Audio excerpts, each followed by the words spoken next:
My name is Eleanor Davis, and on the morning of my 63rd birthday, I wired $3 million to a real estate company. By noon, my phone was buzzing like a swarm of angry bees. By evening, I was the talk of my entire town. All it took was one impulsive act, at least that's what everyone thought, to shatter the quiet little box my family had kept me in for years. I remember standing in the marble foyer of that oceanfront villa, the ink on the contract still wet, while the wind carried the salty air in through the wide glass doors. The agent looked at me as though I'd lost my mind.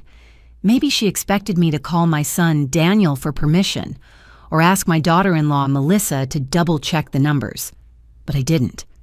I signed my name with steady hands, and for the first time in decades, I felt like my life actually belonged to me. The first call came less than an hour later. Daniel's name lit up my screen, his voice leaving frantic messages about unexpected transactions and financial concerns.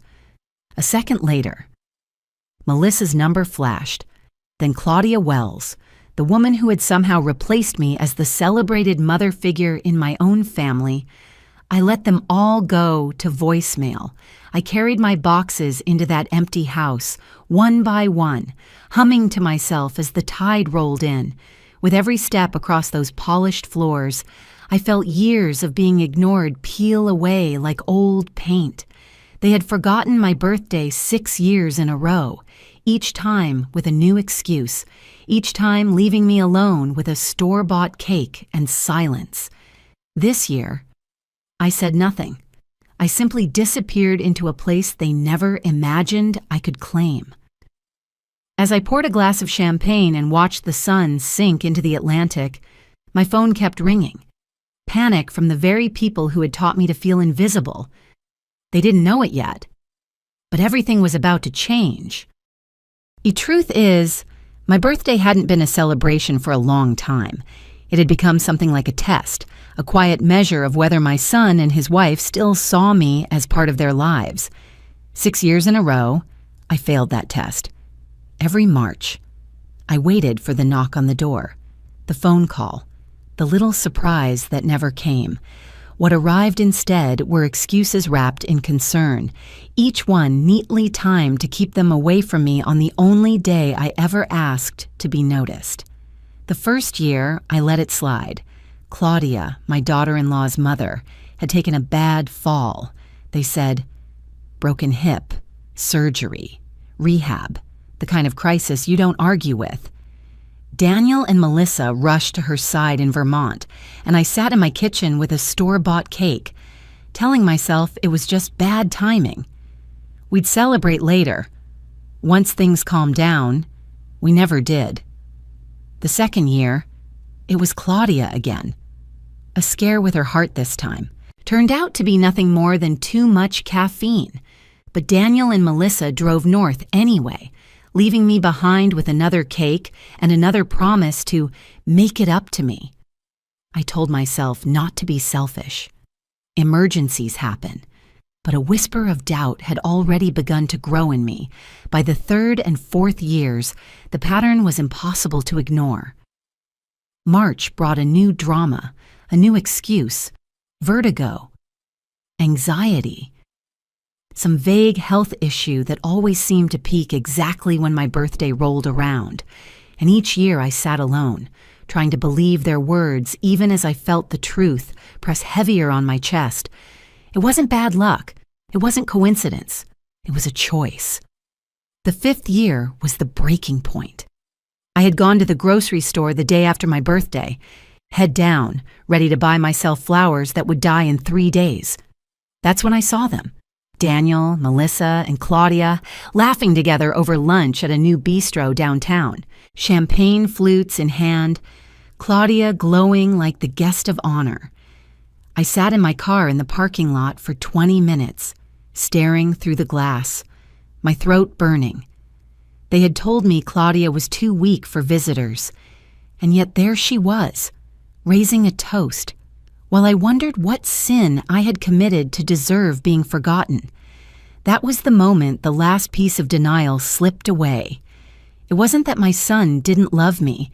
It was that he had chosen which woman's love mattered more. Claudia had claimed the second week of March as her territory, and Daniel, eager to keep peace in his marriage, had let her. My birthday had become an inconvenience, a line they carefully stepped around, year after year. By the 6th year, something in me hardened. I stopped reminding them. I stopped dropping hints. And when March came again, I stayed silent.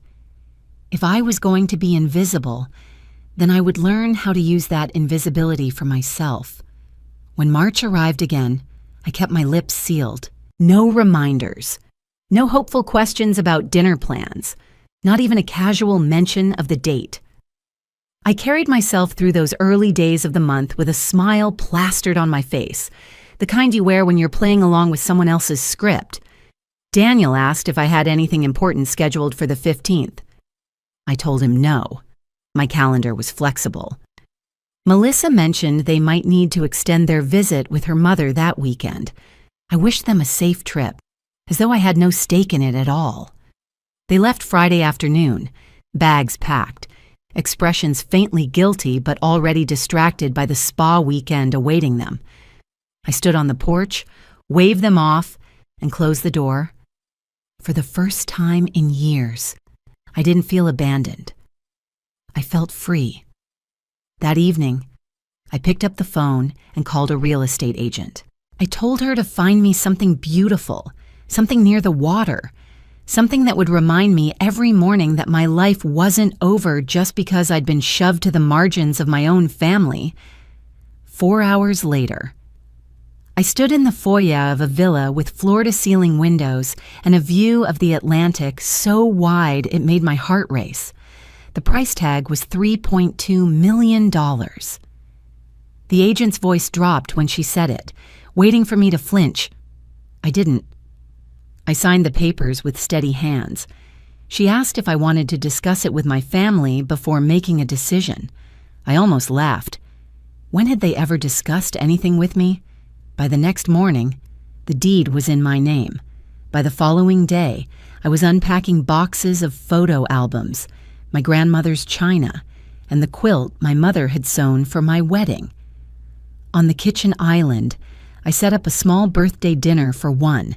Champagne, candles, and the most expensive takeout in town. I took pictures, posted them online with a caption as simple as it was sharp. Sometimes the best gifts are the ones you give yourself. Within an hour, my phone lit up. Daniel first, then Melissa, then Claudia herself. Their messages multiplied. Questions, accusations, panic. "Mom, what's going on? This isn't like you. Call us back, please." I didn't. I poured another glass of champagne, stepped onto my new deck, and let the ocean wind carry their worry away. For once, I wasn't invisible. I was untouchable. The calls didn't stop after that night. By Sunday, I had more than 20 voicemails.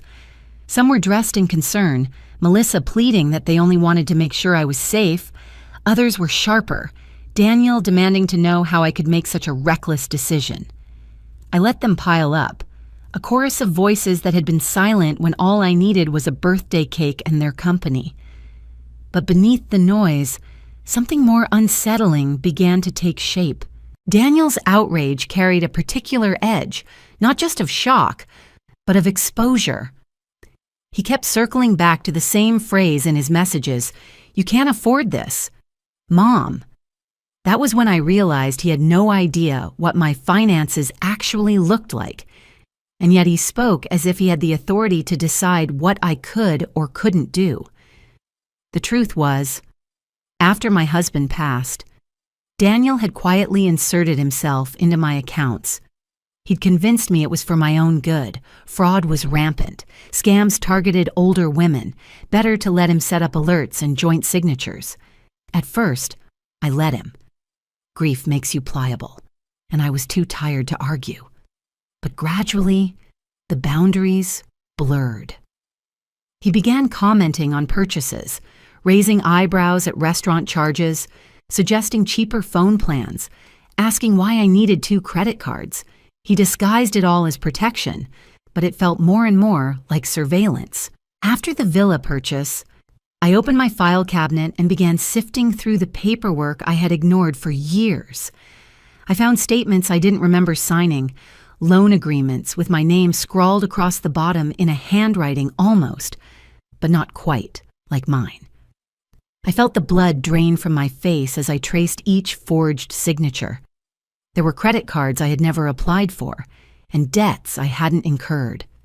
That night, I spread the papers across my dining table and tried to piece the puzzle together. Every forged document matched a season of emergency in Claudia's life. The broken hip, the anxiety attacks, the mysterious vertigo. Each one coincided with Daniel suddenly needing more money. Each one suspiciously close to my signature, appearing where it didn't belong.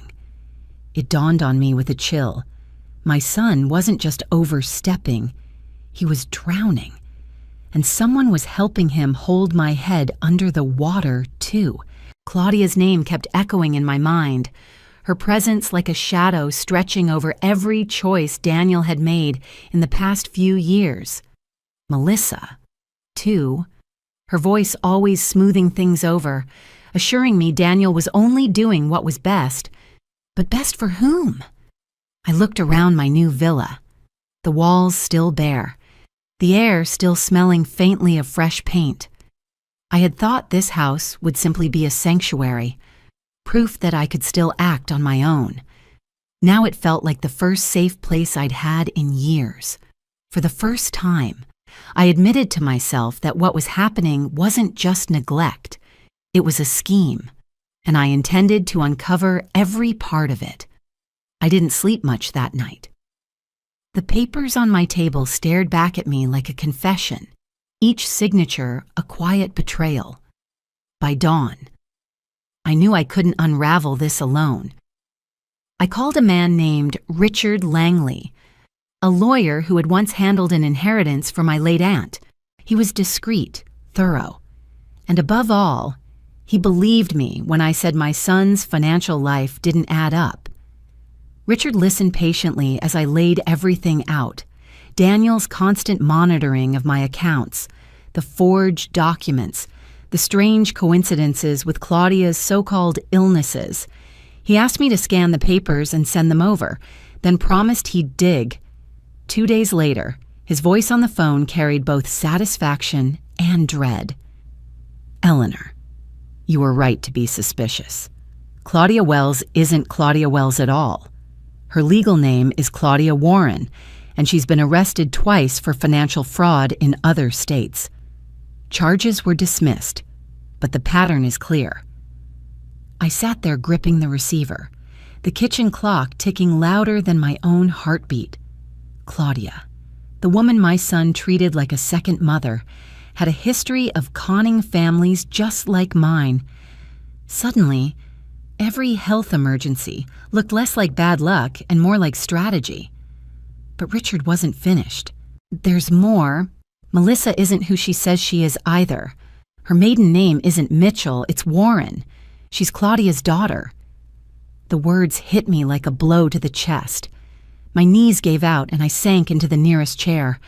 My daughter-in-law, the woman who had smiled at my dinner table, who had kissed me on the cheek every Christmas, who had promised to love my son, was not only lying, she was Claudia's partner. Together, they had constructed an entire life around Daniel, weaving him into a web designed to drain every resource I had. My first instinct was rage. I wanted to drive to their house, pound on the door, and scream the truth until the walls shook. But when the fury subsided, what remained was sorrow, heavy and suffocating. My son had married a mirage. He had built his world around a woman who saw him as nothing more than a tool. I walked out to the deck, the Atlantic stretching wide and endless before me. For years, I had felt invisible, discarded. But this was something crueler. This was exploitation, not just of me, but of Daniel too. And I couldn't let it continue. The next morning, I gathered the documents, slid them into a leather folder, and drove to my son's house. My hands shook as I rang the bell. When Daniel opened the door, his eyes were red, his shirt wrinkled, as if he hadn't slept either. "We need to talk," I said, my voice steady, though my chest was trembling. "And you need to listen, because everything you think you know about your wife is a lie." Daniel led me into the living room like a man walking in a fog. He collapsed onto the couch, rubbing his temples, while I laid the folder on the coffee table between us. For a long moment, neither of us spoke, the silence thick with everything we had both avoided for years. Finally, I slid the first document across to him, a mortgage agreement with my forged signature. His eyes scanned the page, widening as recognition dawned. "Mom, I can explain." "No," I said softly. "Don't explain yet. Just look." I handed him another and another, credit cards, loan applications, all in my name, all tied to his finances. His hands shook as he flipped through them. When he finally looked up, his face was ashen.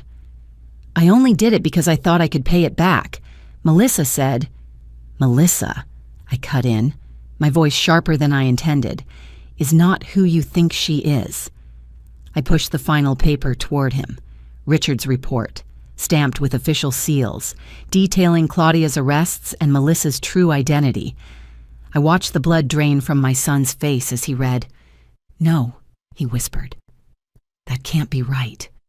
She's Claudia's daughter?" "Yes. And together they've been bleeding you dry for years. Those emergencies, the sudden bills, the pressure to protect me, they engineered all of it. You didn't marry a loving wife. Daniel, you married into a con?" He stared at the report, his breath uneven, eyes glassy. She held my hand through Dad's funeral. She pushed me to take care of you. I thought. His voice cracked, and for the first time since he was a boy, he buried his face in his hands. I moved closer, resting a hand on his shoulder. "You trusted her because you're a good man, because you wanted to believe in family, in loyalty. That isn't weakness, Daniel. It's humanity. They preyed on that." He lifted his head, eyes wet, searching mine. "What do we do now?" The weight of his question pressed down on me. For years, I had let them define me as fragile, incapable.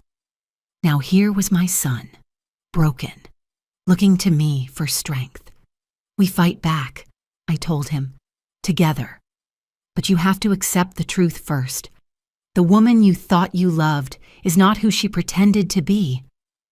Daniel sat back, staring at the folder as though it contained the ruins of his life. In a way, it did. But it also contained a path forward, the first step toward reclaiming what was ours. The morning after our conversation, I woke with a clarity I hadn't felt in years. For too long, I had let other people define me. First my husband, then my son, then the women who had slipped into my family and rearranged it around themselves. That ended now. I gathered the folder of evidence, tucked it under my arm, and drove to the state police office. The receptionist raised her eyebrows when I said I wanted to report fraud, but within half an hour I was sitting across from Detective Laura Ramirez, a woman with sharp eyes and a calm voice that made me feel I had finally found the right ally. She listened carefully as I explained, laying out forged signatures, suspicious accounts, and Richard's findings. Every time I slid another paper across the desk, she nodded, her pen scratching notes with quiet precision. When I finished, she leaned back in her chair. "Mrs. Davis, this is more than just a family dispute. What you're describing is organized financial exploitation, And if Melissa and Claudia have been doing this for years, we're likely not their only victims. Her words both chilled and steadied me. I wasn't just fighting for myself or even for Daniel. I was exposing predators who had perfected their act across multiple families. That afternoon, Daniel and I met with Detective Ramirez at the bank. The officials froze every joint account, flagged suspicious transfers, and began the process of unwinding what could be salvaged. Some losses were gone for good, but others could be clawed back once the fraud was proven. For the first time in months, I saw my son breathe easier. But relief didn't last long. That evening, my phone rang with an unfamiliar number. I answered, and Claudia's voice slid through the line, calm and venomous. "You've made a terrible mistake, Eleanor. Do you really think the police can protect you? I know things about your husband, about Daniel, records, documents, choices that could ruin you both." My pulse hammered, but I forced my tone steady. "If you had the power to destroy me, you would have already used it. I won't give you another dollar." A pause, then a soft laugh. "You're braver than I thought. Brave enough to gamble with your family's name. We'll see how long that courage lasts." The line went dead, leaving me staring at my reflection in the darkened window. I turned off my phone, poured a glass of water, and sat on the deck of my villa. The ocean stretched out in silence, vast and unmoved by the schemes of petty thieves. For years, I had been silenced by guilt, by fear, by the belief that I was powerless. Not anymore. The fight had only just begun, but for the first time in a long time, I wasn't alone. My son sat beside me, broken but determined. The law was on our side, and the women who had thought they could erase me from my own life were about to learn just how visible I could be. 3 months later, Detective Ramirez called me with the update I had been waiting for. Claudia and Melissa had been arrested in Arizona, caught while trying to set up the same scheme with another family. The evidence we provided, along with records from their past victims, was enough to ensure they would spend years behind bars. Daniel filed for divorce quietly. Melissa never contested it. In the end, she couldn't appear in court without shackles, and the woman who had once paraded around as his loving wife became just another defendant in a long list of fraud cases. Watching my son sign those papers was painful, but it was also cleansing. He wasn't free of the damage she'd done, but at least he was free of her. As for me, I kept the villa. At first, I wondered if it was too extravagant, too much space for one woman. But then I realized that house was more than a home. It was a symbol of the day I stopped apologizing for wanting more. I filled it with laughter when Daniel visited, with quiet peace when I sipped coffee alone at dawn, with the gentle strength of a woman who finally remembered she had a life of her own to live. The world didn't suddenly become kind because I stood up for myself. There were still scars, financial losses we couldn't recover, family relationships that would never be the same. But in those scars, I found something I had been missing for decades: dignity. Not the kind given by others, but the kind you claim when you refuse to be erased. Now, when people ask about my birthday, I smile. I tell them I celebrated by buying myself exactly what I wanted. Sometimes they laugh. Sometimes they look at me like I'm crazy. But I know the truth. That villa wasn't a reckless purchase or a midlife crisis. It was a declaration. I am here. I matter. And I will not live small just because it makes other people comfortable.